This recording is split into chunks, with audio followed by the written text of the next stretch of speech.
I feel good. I feel good. Just to know I've been redeemed makes me feel good. And I'm on my way to heaven. And I'm singing as I go. Yes, I am. I can't sing worth anything, but sometimes I'm just singing as I go. In tune or altitude. I'm, when you feel good, you just go ahead and talk to myself a lot. Now I got y'all to talk to. I don't have to talk to myself that much. Right? So, good morning. Sit down. I have a little while I can talk. We've been out to the yard sales, and I got these little bows. They're supposed to be Christmas tree ornaments, but they clip in, and I thought, how cute. I'll just put them in my hair. And then I have this red scarf I was wearing this morning that my daughter Kim, baby Kim, got me. And I thought, I like red. That just sets it off, don't it? Now my nose is dripping. Where's my Kleenex? Me and James, when he has to go do something this morning, and then we're going to go running around again because they have yard sales up at Jeff on 2 or 3 streets. So we're going to hit that, and I'm looking for a lamp. I'm looking for a better way to light my videos. But until then, until I can talk some more, I got this verse. I got it down at the Y. It says, and it's Philippians, the 4th chapter, the 8th verse. And Philippians, the 4th chapter, is one of my favorite chapters. Finally, brothers and sisters, whatever is true, whatever is noble, whatever is right, whatever is pure, whatever is lovely, whatever is admirable, if anything is excellent or praiseworthy, think about such things. And that's in Philippians, 4th chapter, 8th verse. And I try to practice that. Excuse me. But to think on whatsoever things are lovely. And you know what I'm thinking? President Trump is going to be our next president. Hooray. We thank him in advance, God, for his blessings. So I'm thanking the Lord in advance for all his blessings. And, when you're 91, you're really thankful all the time. And so we've had a good time already, and we're going to go some more. I talk too much, really, but I enjoy it. I hope y'all can enjoy it. And I got my coffee. This is my 2nd cup. We've been to McDonald's twice. I drank the 1st cup, and it was so good. I said, honey, you know what? I could sure use another cup. So we went by and got it. So I was going to call my brother Norman and tell you all a little bit how we had to go to school, what we had to do before we went to school. We had to, first thing, you get up in the morning, and your daddy and mama cook breakfast. They have to build a fire in the stove first, in the kitchen. We slept without heat. And when you wake up in the morning and you go to wash your face, you have to heat your water before you can wash your face and your hands and get ready to go to school. And Norman, my brother Norman, used to wash his face just like this. He'd have a wash rag, and he'd go. And Mom would take the wash rag away from him and go with that wash rag all over his. That's when he was around 10, 11, 12 years old. He didn't enjoy washing his face or his hands, or he just enjoyed life being the way he was. And he would slick his hair down, and he would use different things. And I think he used lard sometimes, but we didn't have no hairdressing or anything. But he had a comb, and he just slick, and he looked as cute as a button. Norman's always been handsome. I have some of the handsomest brothers, handsome brothers, all of them, all 7 of them, all of them younger than me, and one sister who passed away many years ago. We would get up in the morning, and Daddy always made the biscuits, and Mom made the gravy and fried the eggs if we had eggs.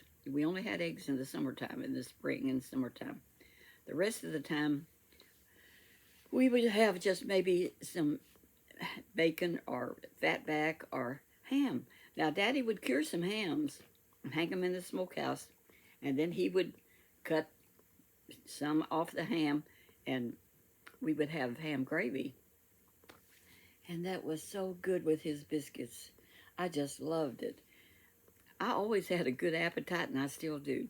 This morning I had a snack at one of those burritos at McDonald's, and they're not too bad.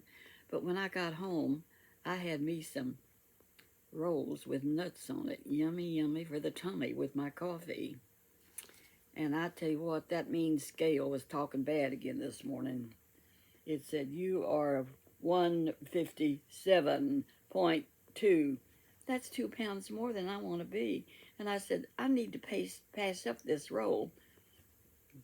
But like I say, I'm hungry, and I just ate it. Yummy, yummy for the tummy. It was good. I just ate it before I started my video. I knew y'all might know that. Well, anyway, children, so we would get up, and then me and Norman had to go milk the cows, and we got ready for school. And when I got ready, I always pin curled my hair, so my hair was as straight as a stick, black and straight as a stick. So I always pin curled it, and I always tried to be cute going to school. I wanted to look nice, and I'd pin curl my hair, and I'd take it down, and it would be all curly. Then the next night you have to pin curl it again, which I did. And sometimes I had to iron my clothes. Well, we kept big, heavy irons on the stove, and we'd just take a towel or something, put it on the table, and I could iron my dress or my stuff, and it would look fresh. Next day you had to do the same thing. And we slept in our petticoats. You know what a petticoat is? That's a little thing that goes underneath your dress. We didn't know what pajamas was. Tell you the truth, I only saw them in the Sears and Roebuck catalog. I knew they existed, but we didn't have any. We couldn't afford them. I was telling a woman at the yard sale this morning that I was still thrifty. Can't help it. But I do have nice nightgowns now to sleep in, and I like long ones. Anyway, so we'd milk the cows, and then we would get ready and pack a little lunch, and either in a lard bucket or a poke. We called them pokes, little brown sack. And we would pack us, maybe if there was some ham left over, you put ham in a biscuit and pour your little milk in a little jar. Now this one was in grade school, small, before they started giving milk, or selling milk and bringing it to the schools for 4 cents a carton. Anyway, we would take our biscuit, and maybe we'd have a biscuit with jelly on it. That wasn't too bad either. So we'd pack our lunch, and then we walked to the school bus. And I used to dream, somehow or other, God, is there some way we could build a shelter all the way to the school bus? It would be pouring down rain. And we didn't have umbrellas. We just had to put stuff over our head as best we could and make it. And when we got to school, we'd keep our coat over, we'd take it and hang it up and let it dry so we could wear it home. And that west wind would blow right into our faces. And we had to walk quite a long ways to catch the bus. I mean, it was probably at least, saying in this day and age, if you had to measure it, it was a good half mile, maybe 6 blocks or something, in that cold, rainy weather. And it was terrible. And in the snow, we put big socks on our shoes, Daddy's high-top socks, to keep the snow out. And we used to get heavy snow, but the school bus would run anyway. And we went to school no matter what. And if we missed the school bus, which sometimes we did, you know what? It was 3 miles. The school bus would take us to Fredericksburg, Indiana to go to school in that 3-room schoolhouse. My brothers would walk that 3 miles. You know what I did? I turned around and went home. I just missed it that day because I wasn't going to walk no 3 miles just to go to school. And I didn't. I'd go home. I tell you what, kiddos, they say everything changes. Well, I'm sure glad it changed and things got better. But all the time I went to school, we still had to walk that long ways to catch the school bus. Finally, there was a little shack at the end of the road where we caught the bus. And a couple with 2 little boys moved in there. And they would let us come in and get out of the weather when we waited on the school bus. And that was a blessing. And anyhow, Beulah May Martin, which was a daughter to the guy living there, but had his new wife, and Beulah May didn't live with him. She lived way down over the hill with her grandma and grew up living with her grandma. Her and her stepmother did not get along even when she was a little girl. But she had two half-brothers, and as they grew up, they really were fond of each other. And they were fine boys and turned out to be fine men. But they was real poor, and they lived in this shack until they could do better.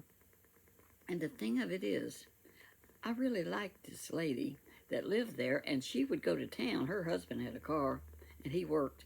And she would go to town to the Goodwill, and she would pick me up clothes for like 50 cents. And I could manage to pay for a new skirt, a new blouse from the Goodwill. And that's when I learned to love the Goodwill. Fact is, a few years ago, well, I went to Goodwill in New Albany. When I come to New Albany, they had a wonderful big Goodwill. And one time I went down there, and they had this purple throw rug, about 4 by 5. I mean, a nice throw rug, big one, pretty, purple. And when I took it home, Buddy, my first husband, the kid's daddy, threw a fit.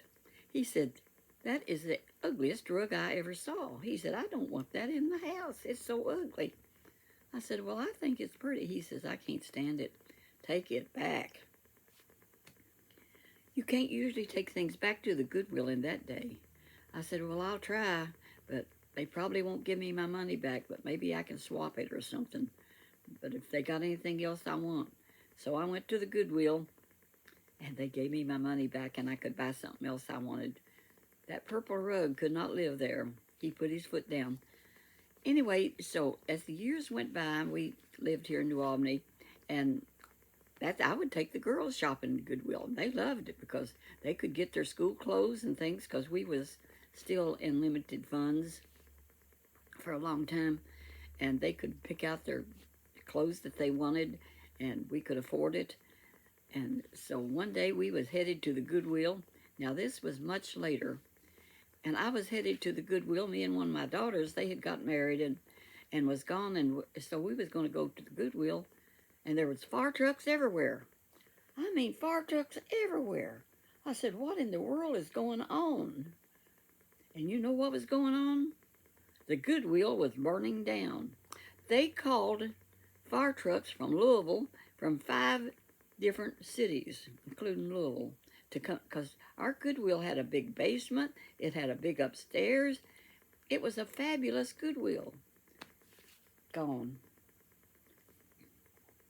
It was a sad day in Grandma's life. I wasn't much of a grandma then. I was just a mother that was really upset that there goes, where am I going to go? Where am I going to get my kids' clothes?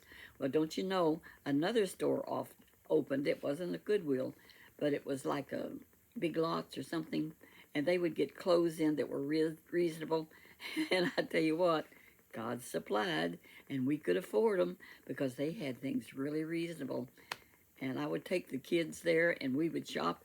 And one time when Kathy and Karen was probably 10 or 11, 12 years old, I took them to that store, and I just turned them loose. And, you know, I'm looking everywhere, and they're looking everywhere. And all of a sudden, they just came running. I said, "Well, what's the matter? What's the matter?" "Mom, we couldn't find you anywhere. We thought the rapture had happened, and we were left." Because they had been to church camp and learning that someday all the Christians are going to disappear in the catching away, which we call the rapture. So I said, "No, I'm still here. It didn't happen." And that really happened. Kathy and Karen, y'all remember that.